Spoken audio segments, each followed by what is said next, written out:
Here's my 2-month in review for Anthem. It's your boy Salvajee from the Salvajee Cartel. And in this video, I'm going to just be stating out some facts about how Anthem has improved, what Anthem still needs improvement at, so that you can make a nice purchasing decision, or you can also make a decision whether you should return to the game or not. So let's get right into it. So now you can load into the Forge 2 months after Anthem's release. You can load into the Forge instantly. And the Forge was this place, or is this place, where you can change your loadout, of course. So that's actually pretty awesome. After you finish a mission in Anthem, you can now launch another mission or another endgame level activity, like a legendary contract or a stronghold. That is pretty amazing. That was not in the game a month from now. That was not in the game in its release, and I'm really glad that they finally added that into the game. Huge props to Bioware for adding this. I really wanted it into the game. You can also change your loadout in the middle of a match now. So for example, let's say that you don't want a freezing star in your Interceptor. You want a smoke bomb or a venom bomb. Yeah, that's what it's called, the venom bomb. So you're gonna take out the absolute zero, and then you're gonna put in the venom bomb, and yeah, that's gonna be pretty amazing. I'm really glad that you can change your loadout. Unlike like other games like Destiny, for example, let's say that you do get a brand new item. You will not be able to use that item until you end the mission and that item gets decrypted, similar to how exotic engrams and legendary engrams work in Destiny. So that is something that I do want to point out. There's a brand new stronghold in the game, and it's called the Sunken Cell. And from my experience, it's a really fun stronghold. Okay, I'm giving you guys my first impressions, of course, because I've only played it once and I saw footage of the stronghold in the live stream. But I like the stronghold. What I like about the stronghold is that it involves a little bit of more puzzles, and the puzzles do make the stronghold a little bit fun. But that's the thing, right? It makes the stronghold a little bit fun because the puzzles are also sort of placed into enemy encounters. So you either fight enemies or you do the puzzles. And if you're gonna fight enemies, there's not really gonna be a lot of enemies sort of present, because you know the puzzle would then be really hard because the enemies are gonna be shooting at you.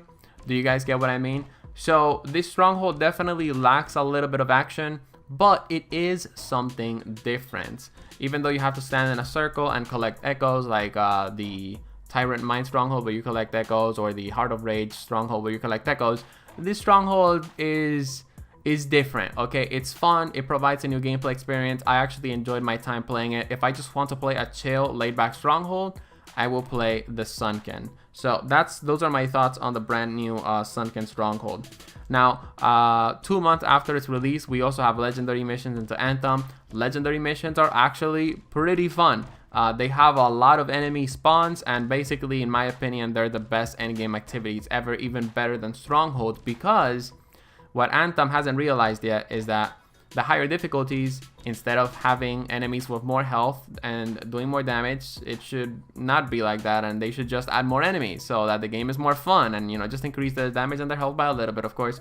But yeah, they haven't done that yet. So when you do a stronghold on Grandmaster 3 difficulty or on Grandmaster 2 difficulty, for example, there's just going to be the same amount of enemies, and they're going to be doing a ton of damage, and it's just not going to be as fun. So what I'm having the most fun with in Anthem when I do play it is, of course, legendary missions, and again, they are a blast. Another thing that I've noticed is that the dev team is actually buffing weapons and gear that is actually underperforming, specifically at the higher levels of play. I appreciate that. It just goes to show that they're actually playing their game, they're play testing things, they're realizing that things aren't performing as well as they should be at the higher levels of play, like Grandmaster 3.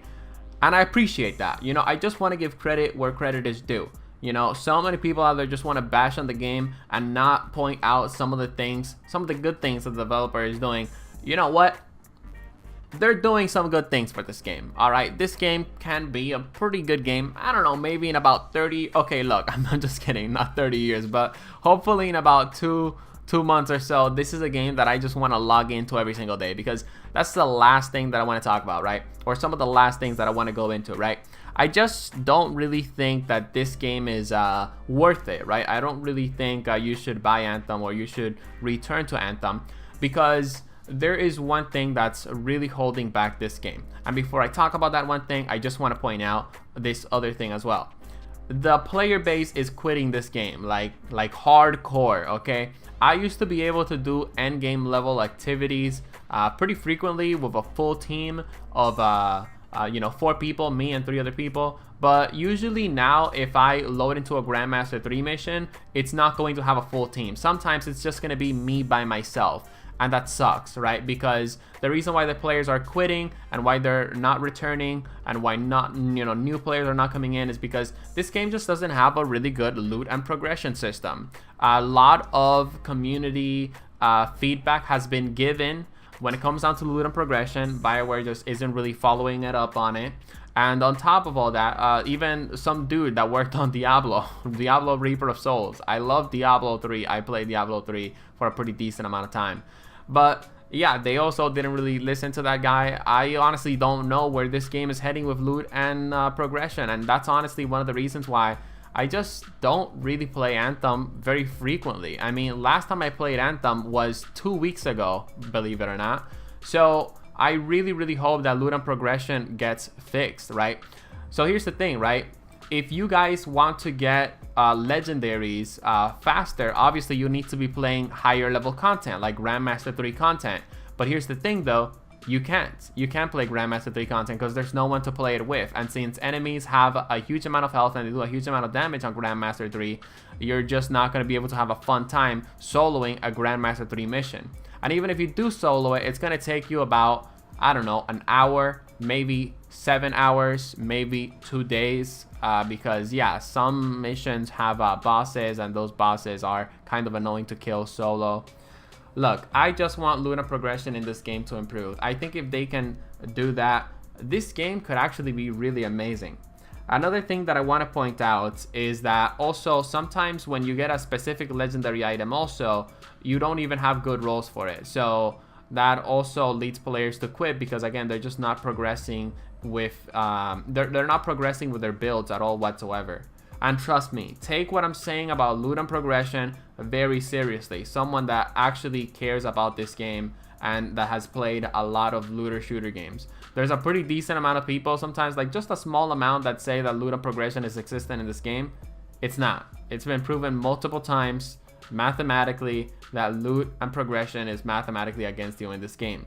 I just want to be very clear when I say that because I don't want you to waste your money on a game that has progression if of course you're looking for a progression system in a game. Okay, another thing that I want to point out about Anthem, a lot of the things in the 90-day roadmap have been officially delayed. Like the developers legit said, hey listen, we are going to be focusing, they basically said, we want to make the base game better and we want to add some stability changes to this game so that this game is actually playable and the gameplay experience is smoother. And you know what? Yes, thank God. Go ahead and do that.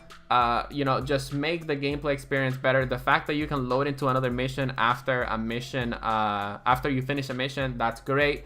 I want more quality of life changes, more changes to missions, but I'm just gonna be honest here, right? If loot and progression isn't in the game and it's not existent, I'm just not gonna be playing this game much, right? And that's currently where I'm at.